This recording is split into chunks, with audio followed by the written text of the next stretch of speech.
হরে কৃষ্ণ শুধু ভক্তবৃন্দ, ভগবান শ্রীকৃষ্ণের অশেষ কৃপায় কারণ আমি শিবজি মহারাজের দর্শন করে আসলাম, কেদারনাথকে দর্শন করে আসলাম এবং পুজো দিয়ে আসলাম। এখানে শিবজিকে অফার করা হয়েছে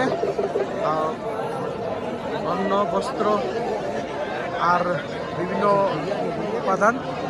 ভক্তরা সবাই শিবজি মহারাজের কৃপা পাওয়ার জন্য সবাই এখানে বসে আছেন। হ্যাঁ, অসংখ্য ভক্ত। হরে কৃষ্ণ।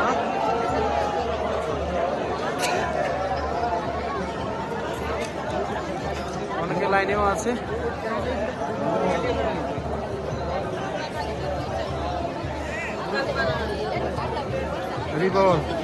হরে কৃষ্ণ। পূজা দিয়ে আসলাম। পূজা কমপ্লিট। দর্শন হয়েছে হ্যাঁ।